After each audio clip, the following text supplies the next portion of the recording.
Bien, Gabriel, hoy vamos a tener una comunicación desde Perú, Ayacucho es la localidad, con un ser, le llamemos así para que sea abarcativo y la especialidad no nos mate lo que es la amplitud del término. Con un ser que tiene muchas cosas para contarnos. Lo presentamos en sociedad. Gabriel, bienvenido a Canal 7 Salta. Muchas gracias, un gran saludo y muy gustoso de estar aquí en tu canal y en tu programa. Bien, Gabriel, contanos, dinos tu nombre primero para que la gente te conozca y tu especialidad, profesión. Bueno, yo soy Gabriel Mauricio Cardona, soy colombiano, investigador y conferencista internacional, especialista en la profecía mundial y en la divulgación de ese mensaje.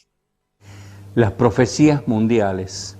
De profecías tengo entendido que son anticipos, pero para que no se cumplan. ¿Qué tienes de eso y al respecto de este contexto que te acabo de decir? Que realmente no es así. Bueno, eso es algo que se ha divulgado mucho, que las profecías están hechas para no cumplirse o para prevenir calamidades y para cumplir las que son positivas. Pero realmente la procedencia de estos anuncios, el propósito que tiene esta información es alertar acerca de una serie de acontecimientos por suceder y preservar la humanidad a pesar de que esos acontecimientos sucedan. Más la humanidad en sí misma lo que puede es prepararse para supervivir, permanecer y continuar en un proceso de parado de un nuevo día, nuevo amanecer, que es un cambio total, y no para que pretenda detener algo que está realmente sujeto a una serie de planes que los hombres están llamados a comprender.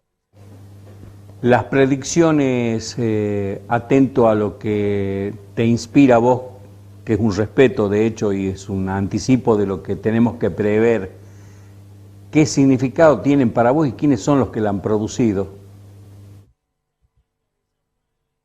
Bueno, toda la profecía es de procedencia extraterrestre.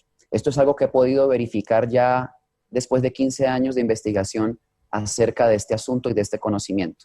¿Por qué son extraterrestres? Porque todos los bien llamados profetas en el planeta Tierra, desde la época del Antiguo Testamento e inclusive antes, contando con civilizaciones enteras como mayas, hopis, incas, eh, ellos han referido claramente que el origen de la información o profecía que transmiten no es de ellos mismos, o sea que no es una invención o una redacción de ellos, sino que les ha sido revelada, les ha sido transmitida o inclusive han tenido contactos con seres de otros lugares que les han entregado esa información. Por lo tanto, la profecía en sí misma es un legado espiritual procedente de fuentes estelares y de allí la magna importancia que en este momento debe presentación. Bien, Gabriel, cuando hablamos de estas fuentes estelares que son seres superiores, seres de luz, les llamemos o les llamo yo, para ver si coincidimos en eso, tenemos que entender que estos seres podrían ser los que han creado la habitabilidad y quienes la ocupan a nuestro planeta. Bueno, esa es una conjetura muy inteligente y muy importante, Raúl. Efectivamente, sí. Esta, digámoslo así, fuerza extraterrestre que es de luz, es la que ha traído la profecía. Y hago esa claridad con respecto a que es de luz porque hay otra fuerza extraterrestre que no lo es y que no está interesada en que esas profecías tengan cumplimiento porque implican la erradicación de esa fuerza extraterrena que se encuentra en la Tierra, opositora a estos grandes planes cósmicos para la humanidad de este planeta. Entonces, las profecías provienen de esa fuerza de luz. Puedo citar yo, por ejemplo, los pleyadinos. Son los mismos ángeles que llaman en la Biblia de las religiones de la tierra. Son seres de las estrellas. Puedo citar a muchos profetas que en el caso de un argentino, del cual yo me he tratado en estudiar mucho, Solari Parravicini, Benjamín Solari Parravicini, referido su contacto con esto que él llamó su ángel tutelar, que se refería a él como una pequeña voz que le hablaba y le transfería el conocimiento. Estamos hablando de lo mismo, estamos hablando de estos seres, tengo que decirlo así, hombres de las estrellas, de otros superior cultura que son responsables del desarrollo espiritual del hombre terrestre frente a una fuerza que dar que ese desarrollo suceda. Para eso han traído la información aquí a la Tierra. Bien, en este caso, ¿cuál es el sentido que logran tener las profecías? Hola, ¿me escuchan? Yo te escucho bien, Gabriel, te escucho bien con una demora ahí que se llama delay, pero te escucho bien. El sentido Listo, que tiene te dejé para de nuestro... escuchar por un momento. ¿Me repetís, por favor? No, ya te escucho. Yo fui el que te dejó de escuchar por un instante, pero ya te estoy escuchando muy bien. Adelante. Bueno, bien, Gabriel. ¿Qué sentido tienen estas profecías? ¿Cuál es el plan que tenemos que seguir nosotros para poder asimilar lo que es el contenido de las profecías que estamos mencionando? Bueno, para responder esa pregunta tengo que recurrir al Apocalipsis y tengo que recurrir también a Parravicini.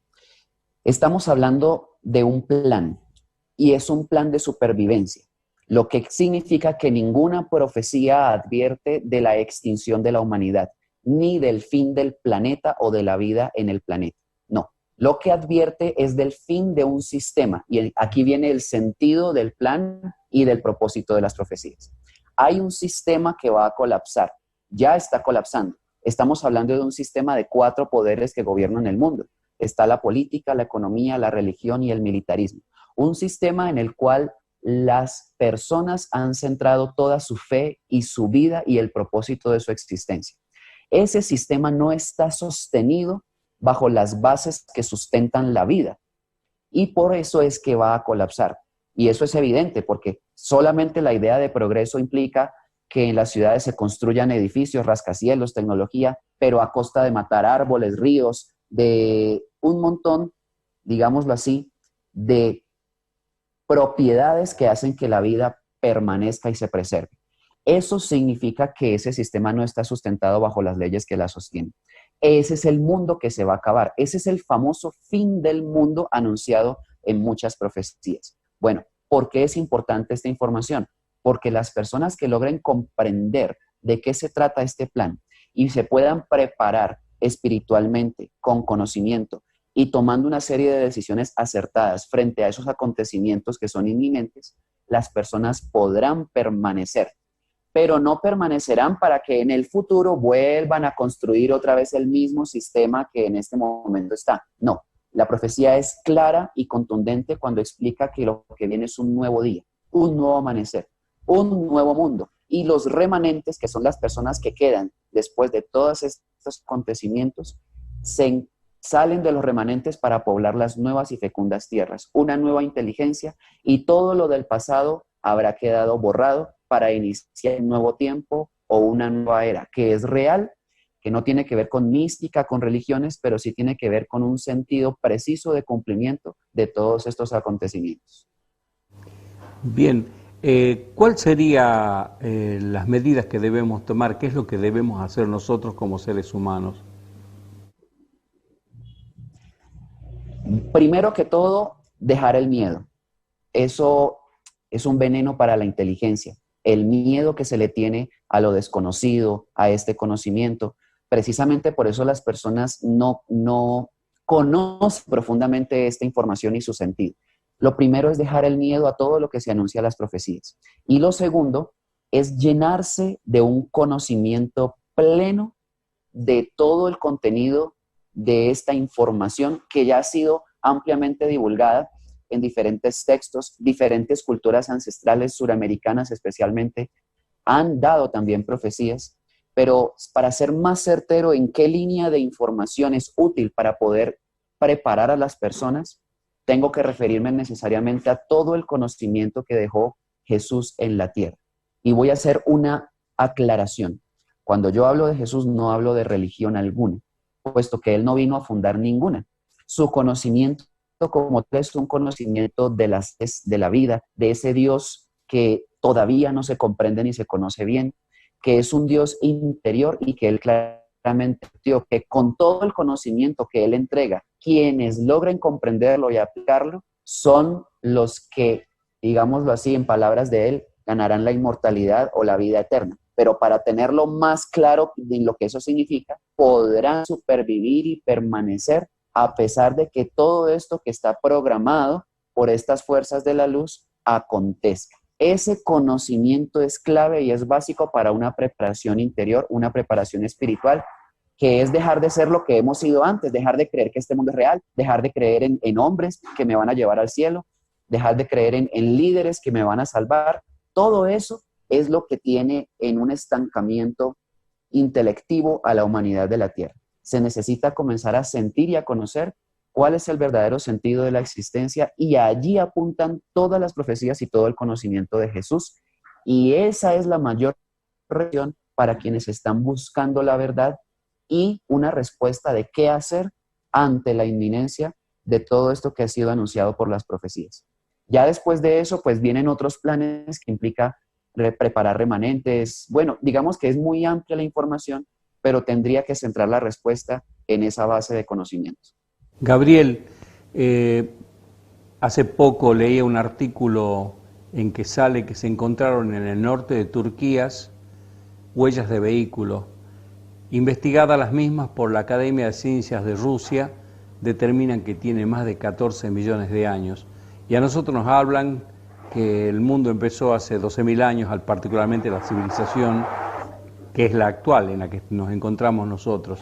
Al respecto, ¿qué tienes para contarnos? Que esa es una de las múltiples pruebas, podríamos decir que fehacientes o indiscutibles, de que esta civilización no ha sido ni la única ni la más desarrollada que ha poblado la Tierra. Estamos hablando que han habido civilizaciones superiores a esta que han poblado la Tierra desde hace 20.000, 30.000, 50.000, 100.000 años o millones de años. Esas civilizaciones, esto lo podemos ver, por ejemplo, en las crónicas de Akakor, de Karl Brugger, de los Uga Mongulala, han tenido contacto con hombres pleyadinos, específicamente hombres de otros lugares, que han transferido o han transmitido grandes conocimientos de elevada envergadura espiritual que todavía se preserva en alguna medida en la cosmovisión andina de algunos pueblos suramericanos. Estamos hablando solamente de esa prueba. Estamos hablando, por ejemplo, aquí en este país en el que me encuentro, en Perú, están construcciones megalíticas como la de Sacsayhuamán, con rocas de más de 200 toneladas métricas que fueron ubicadas ahí e insertadas entre sí con otras con una precisión milimétrica que ni siquiera las mejores máquinas de hoy lograrían conseguir. Estamos hablando de, por ejemplo, las grandes ruinas megalíticas de Göbekli Tepe, que fueron encontradas y que datan de civilizaciones más allá de los 12.000 años. O sea que, en conclusión, nosotros debemos comprender de una vez por todas que este asunto no es de especulaciones. Este asunto más bien es de comprender que somos una civilización que debe aprender de las anteriores que se han extinto por fuerzas, por guerras nucleares, como las que están a punto de suceder y que han sido anunciadas por las profecías para este tiempo final, y que esta civilización está determinada por ese plan para preservarse.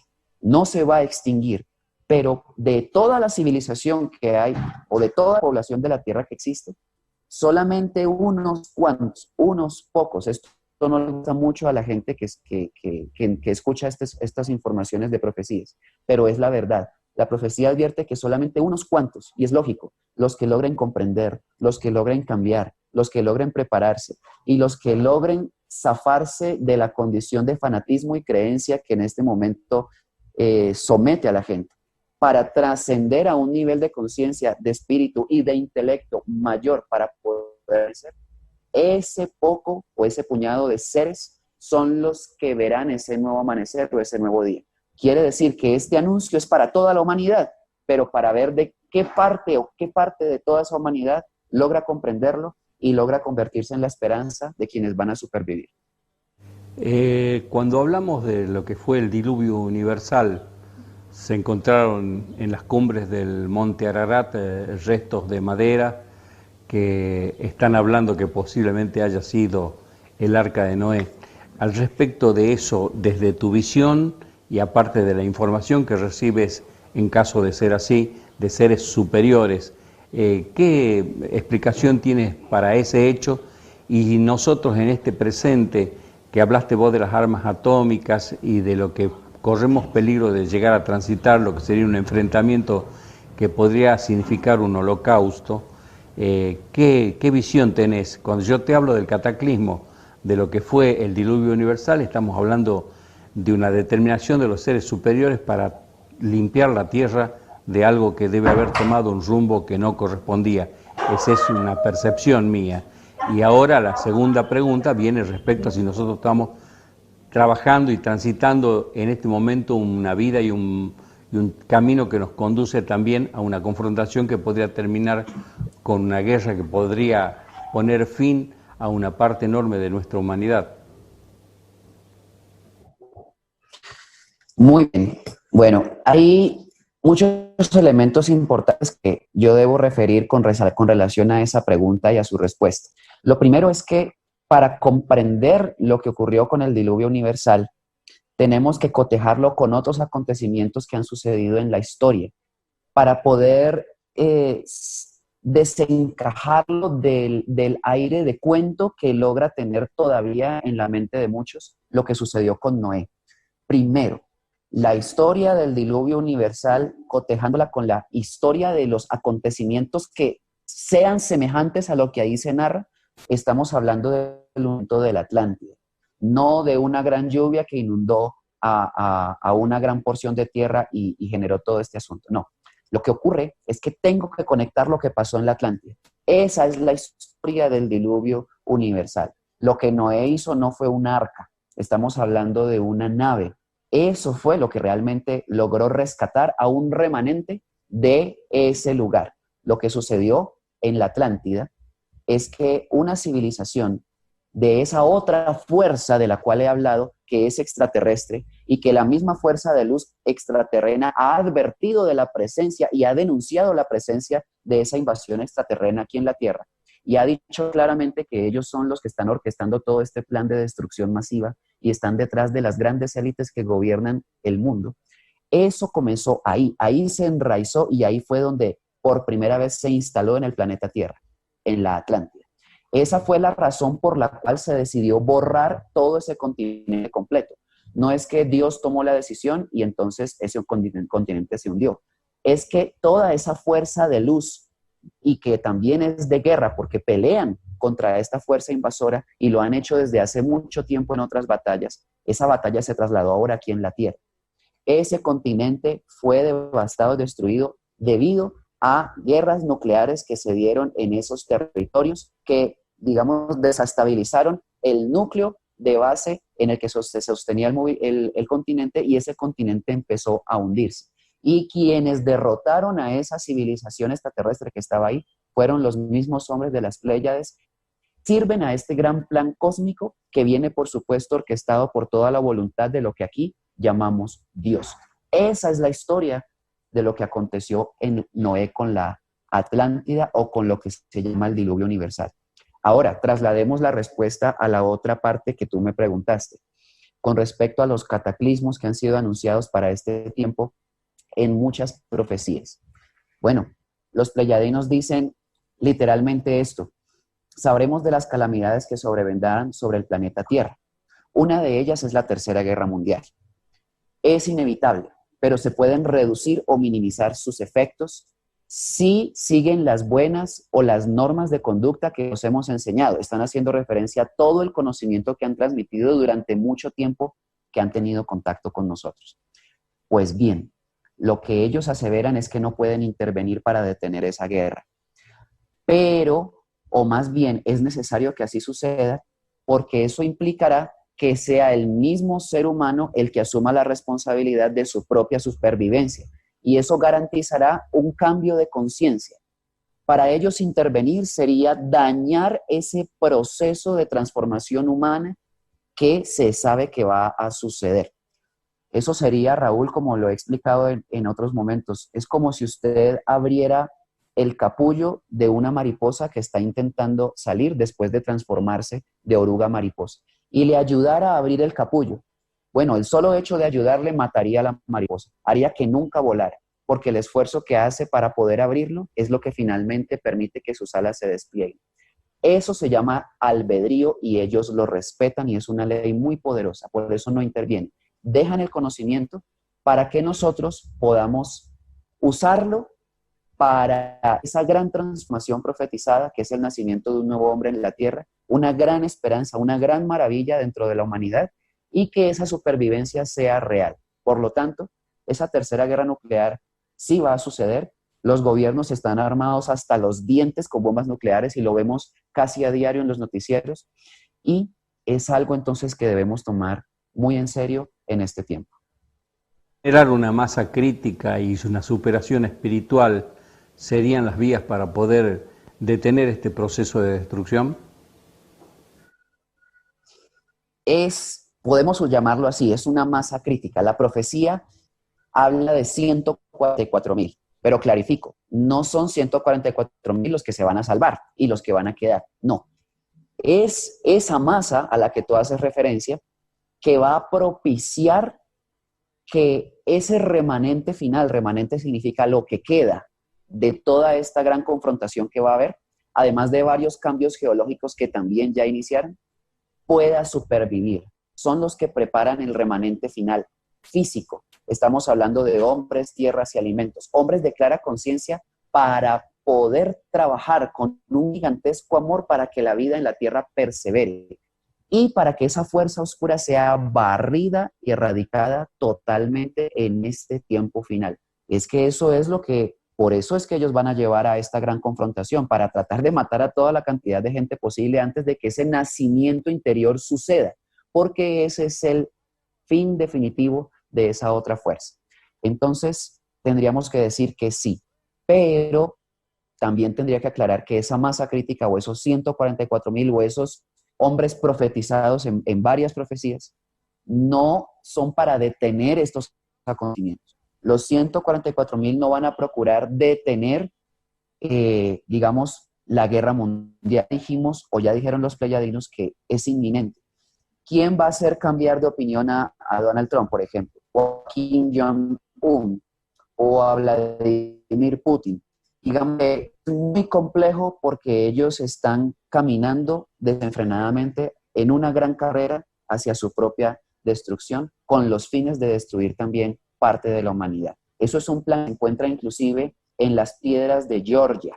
Ya son conocidas, donde está ahí el plan, digamos, judío, masónico, Illuminati y todo esto, que pretende la reducción de la población mundial a 500 millones de habitantes. Es un plan eugenésico que tiene orígenes desde Charles Darwin. O sea que es algo que no es nuevo, que vienen meticulosamente programando hace mucho tiempo. Eso no va a ser posible evitar, pero sí es posible que aunque ellos hagan ese plan, el plan, voy a decirlo con estas palabras, el plan que tiene Dios, el plan que tienen los hombres de las estrellas que trabajan para Dios, el plan para el hombre de la tierra es más poderoso y es inminente también su cumplimiento. En el año 80 se reunió McNamara Kissinger y hablaron del beneficio que significaría, atento a los proyectos de poder de estos sujetos oscuros, de una guerra mundial que dejase en el orden de los 300, 400 millones de habitantes sobre un mundo que en esa época estaba en el orden de los 6.500, 7.000 millones de habitantes. Estamos hablando de un genocidio universal. Estas ideas se tienen que llevar adelante para que nosotros maduremos sobre la base de eso, de ese trauma social y dramático que significaría este tipo de pensamiento político y de manejo que hacen los sectores que tienen el poder.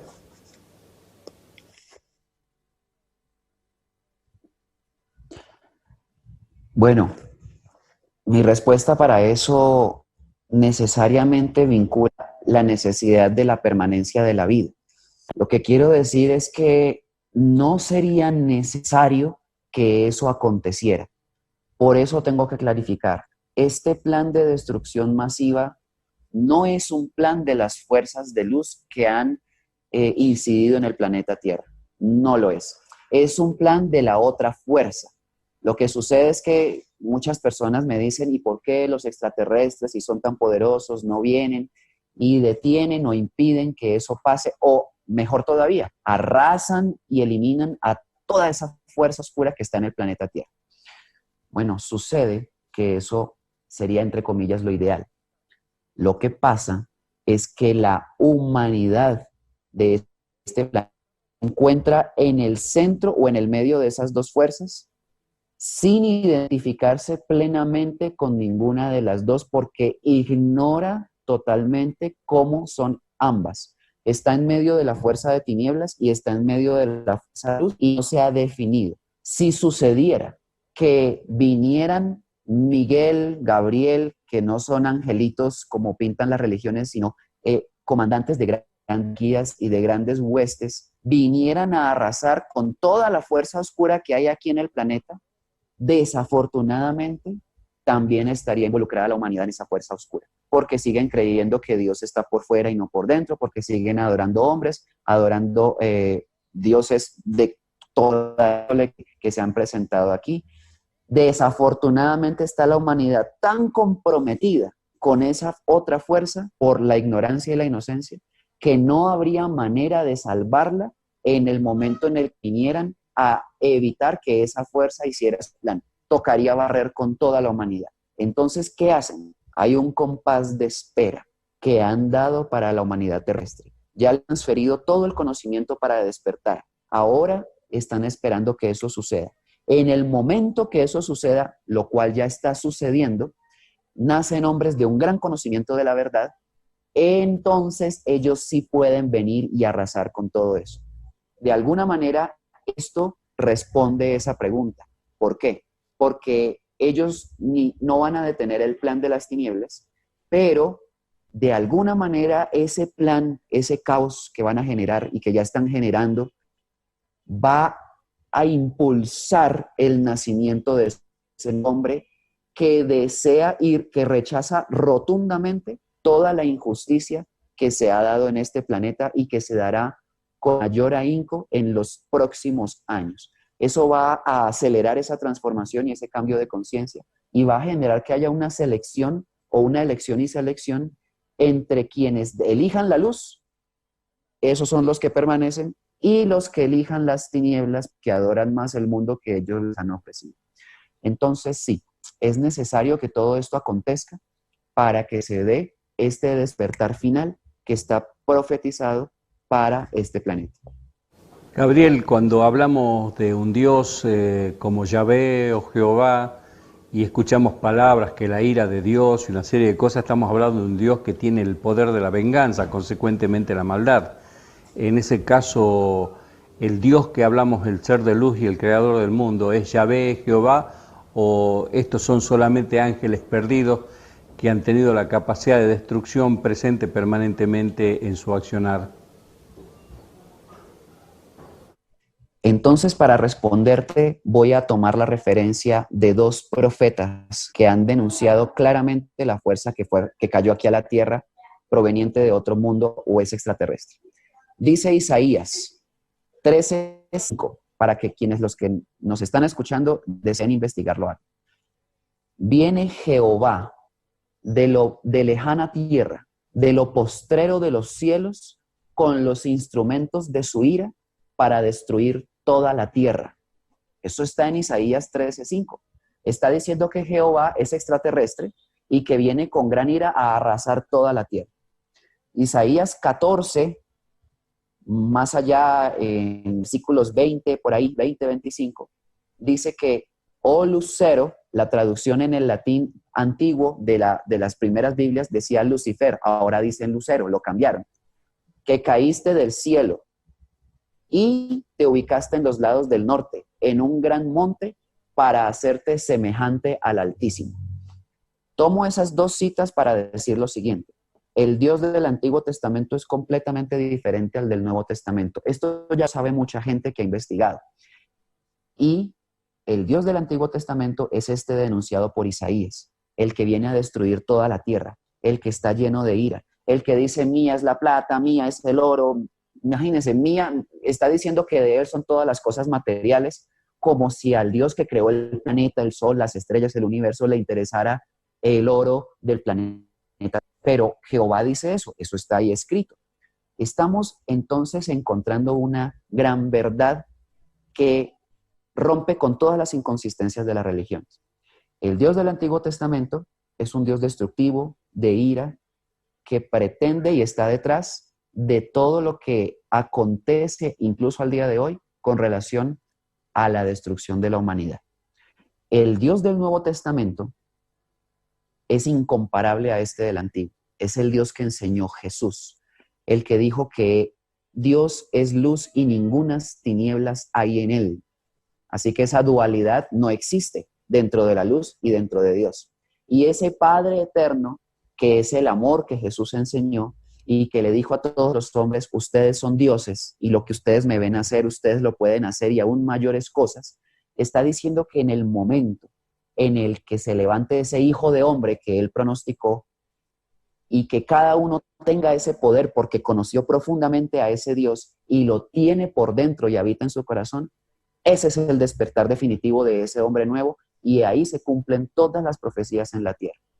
Estamos hablando de dos dioses diferentes, pero ni siquiera son dos dioses comparables. Estamos hablando del Dios verdadero, universal, enseñado por Jesús y que naturalmente todos buscamos, y del Dios del Antiguo Testamento, que es un diosecito, que es extraterrestre, que elige un pueblo, además de todo, y que es el responsable del dolor y el sufrimiento de la raza humana por estar vinculado con todos los poderes que gobiernan el mundo. He ahí un gran descubrimiento que las personas en este momento deben comprender para poder saber qué decisiones tomar con referencia a su propia espiritualidad. La historia de que han habido guerras acá y los Anunnakis y el planeta Nibiru, que sería el lugar donde se habrían originado estas especies y razas, ¿la tienes vista vos como un hecho posible o es un relato? Porque escuchamos videos de algunos investigadores que lo dan como la guerra en donde Horus es destrozado por otro que era su hermano y esposo, y una serie de cuestiones que parecen una fantasía donde un cuerpo cortado en 14 partes, rearmado y vuelto a vivir, que está hablando de un nivel tecnológico extraordinario, pero que esto aconteció en épocas milenarias, de miles de años del presente para atrás. ¿Conoces algo de eso? Sí, tenemos que decir que muchas de las referencias de leyendas o de cultura tribal de nuestras comunidades ancestrales narran precisamente este tipo de acontecimientos. Podríamos referir el Mahabharata de la India con los Vimanas, que son, y hablando de grandes naves extraterrestres que estaban en guerra aquí en el planeta. Podemos hablar del libro del Kanchur en Tíbet, que narra hechos semejantes. Tenemos el Popol Vuh de los mayas, el mismo Antiguo Nuevo Testamento. O sea, hay muchas referencias con respecto a estas batallas y entre dioses que no son otra cosa que seres extraterrestres de esa fuerza oscura que han sido arrojados aquí a la tierra y que se han hecho pasar por Dios. Ahí tenemos a los dioses de Egipto, dioses antropomorfos, cabeza de animal, cuerpo humano. No son más que hibridaciones genéticas mezclando la genética animal con la genética humana de este planeta. Y se hicieron pasar por dioses y esclavizaron a esas civilizaciones. Tenemos a los montones de dioses que hay en la India. Son lo mismo, extraterrestres que han estado aquí. Pero para hablar de la raíz de todas esas batallas, tendríamos que irnos, Raúl, a mucho más atrás. Apocalipsis 12:7 dice que hubo una gran batalla en el cielo. Ese es el origen arrojado aquí. Dice que Miguel y sus ángeles peleaban contra el dragón. Estamos hablando de esas de luz, de naves que realmente existen y que tienen gran poder para pelear con esta otra raza oscura. Y pelearon el dragón y sus ángeles, pero no prevalecieron contra Miguel. Y el diablo, también llamado serpiente antigua, Satanás, que engaña al mundo entero, fue arrojado a la tierra con la tercera parte de las estrellas. El diablo es extraterrestre. La gente, por las religiones, piensa que es un ente con cuernos, con cola y vive en un agujero llamado infierno. No, eso es solo un mito. Es una organización extraterrestre que viene de Sirio, de Draco, de Orión, de Zeta Reticuli, de Zeta Silón, de Lira, de Andrómeda, que no es que a ellos pertenezcan esas estrellas o esos lugares, es que han invadido esos sitios y proceden de allá. Ahora están aquí en la Tierra. Y esos son los dioses griegos como Zeus, como todos estos, o también los egipcios como Horus y Mit y Osiris, un montón que hay en la memoria y en los registros de las religiones antiguas del mundo. Son extraterrestres que todavía se encuentran en la Tierra y que se han camuflado muy bien entre los humanos. El caso de Jesús, está vivo en una nave, está mirándonos, es un comandante estelar.